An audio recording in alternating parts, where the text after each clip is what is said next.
Qu'est-ce, Seigneur Octave? Qu'avez-vous? Qu'y a-t-il? Quel désordre est-ce là? Je vous vois tout troublé. Ah, mon pauvre Scapin, je suis perdu. Je suis désespéré. Je suis le plus infortuné de tous les hommes. Comment? N'as-tu rien appris de ce qui me regarde? Non. Mon père arrive avec le seigneur Géronte et ils me veulent marier. Eh bien, qu'y a-t-il là de si funeste? Hélas, tu ne sais pas la cause de mon inquiétude. Non, mais il ne tiendra qu'à vous que je ne la sache bientôt. Et je suis homme consolatif. Homme à m'intéresser aux affaires des jeunes gens. Ah, Scapin, si tu pouvais trouver quelque invention, forger quelques machines pour me tirer de la peine où je suis, je croirais être redevable de plus que de la vie.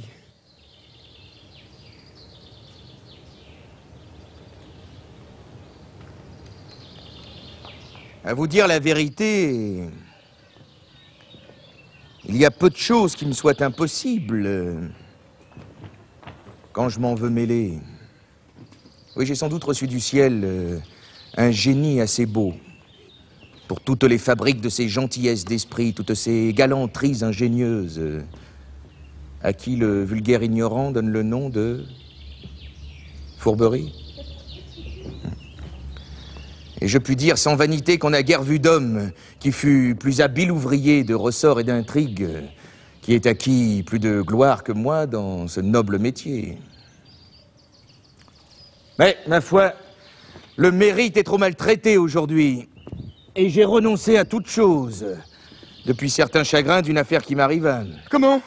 Quelle affaire, Scapin? Une aventure où je me brouillais avec la justice. La justice? Oui, nous eûmes un petit démêlé ensemble. Toi et la justice?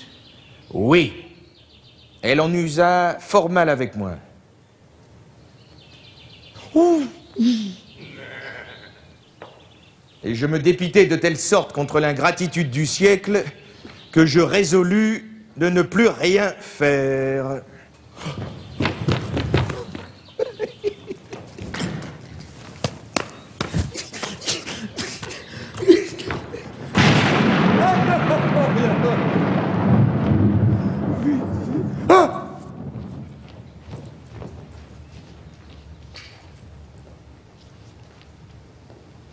Bast. Ne laissez pas de me conter votre aventure.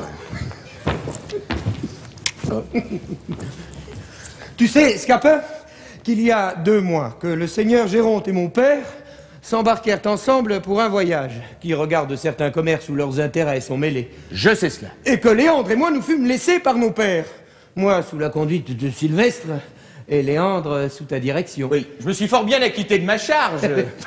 Quelque temps après, Léandre fit rencontre d'une jeune Égyptienne dont il devint amoureux. Oh, je sais cela encore. Comme nous sommes grands amis, il me fit aussitôt confidence de son amour et me mena voir cette fille, que je trouvais belle à la vérité, mais non pas tant qu'il voulait que je la trouvasse.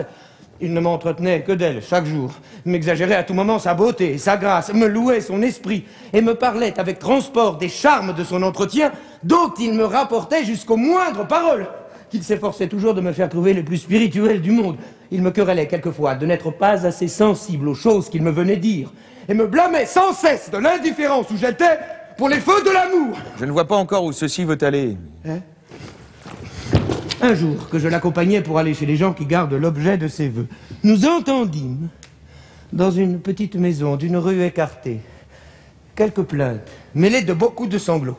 Nous demandons ce que c'est. Une femme nous dit en soupirant que nous pouvions voir là quelque chose de pitoyable en des personnes étrangères, et qu'à moins que d'être insensibles, nous en serions touchés. Où est-ce que cela nous mène? La curiosité me fit presser Léandre de voir ce que c'était. Nous entrons dans une salle où nous voyons une vieille femme mourante, assistée d'une servante qui faisait des regrets,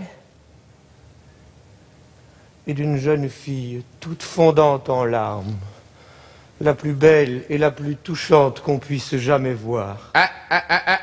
Une autre aurait paru effroyable en l'état où elle était, car elle n'avait pour habillement qu'une méchante petite jupe, avec des brassières de nuit qui étaient de simples futaines.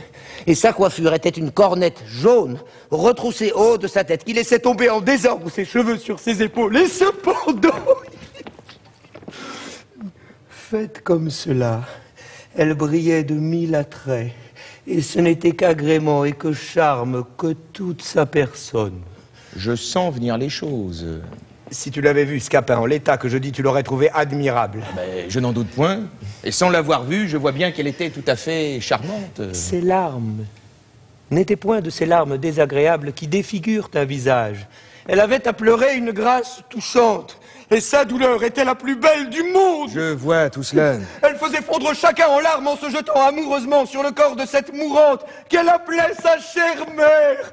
Et il n'y avait personne qui n'eût l'âme percée de voir un si bon naturel. En effet, cela est touchant. Et je vois bien que ce bon naturel-là vous la fit aimer. Ah, Scapin, un barbare l'aurait aimé. Assurément. Le moyen de s'en empêcher, hein?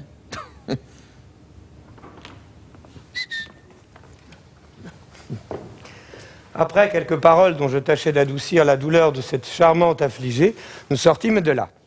Et demandant à Léandre ce qui lui semblait de cette personne, il me répondit froidement qu'il la trouvait assez jolie. Je fus piqué de la froideur avec laquelle il m'en parlait, et je ne voulus point lui découvrir l'effet que ses beautés avaient fait sur mon âme. Oh! Si vous n'abrégez ce récit, nous en voilà pour jusqu'à demain. Laissez-le-moi finir en 2 mots. Son cœur prend feu dès ce moment. Il ne saurait plus vivre qu'il n'aille consoler son aimable affligé. Ses fréquentes visites sont rejetées de la servante, devenue la gouvernante par le trépas de la mère. Voilà mon homme au désespoir. Il presse, supplie, conjure, point d'affaire. On lui dit que la fille, quoique son bien est sans appui et de famille honnête, et qu'à moins que de l'épouser, on ne peut souffrir ses poursuites. Voilà son amour augmenté par les difficultés. Il consulte dans sa tête, agite, raisonne, balance, prend sa résolution. Le voilà marié avec elle depuis 3 jours. J'entends. Maintenant, mais avec cela, le retour imprévu du père, qu'on n'attendait que dans 2 mois, la découverte que l'oncle a faite du secret de notre mariage, et l'autre mariage qu'on veut faire de lui avec la fille que le seigneur Géronte a eue d'une seconde femme, qu'on dit qu'il a épousée à Tarente. Et par-dessus tout cela, mais encore l'indigence où se trouve cette aimable personne, et l'impuissance où je me vois d'avoir de quoi la secourir. Est-ce là tout? Vous voilà bien embarrassés, tous deux. Pour une bagatelle. C'est bien là de quoi se tente alarmer. N'as-tu point honte, toi, de demeurer court à si peu de choses? Que diable, te voilà grand et gros comme père et mère, et tu ne saurais trouver dans ta tête, forger dans ton esprit quelques ruses galantes. Quel connaître petit stratagème pour ajuster vos affaires. Fille, pèse soit du butor. Je voudrais bien que l'on m'eût donné autrefois nos vieillards à duper. Oh, je les aurais joués tous deux par-dessous la jambe. J'étais pas plus grand que cela, que je me signalais déjà par son tour d'adresse jolie. J'avoue que le ciel ne m'a pas donné tes talents et que je n'ai pas, comme toi, l'esprit de me brouiller avec la justice. Voici mon aimable Hyacinthe.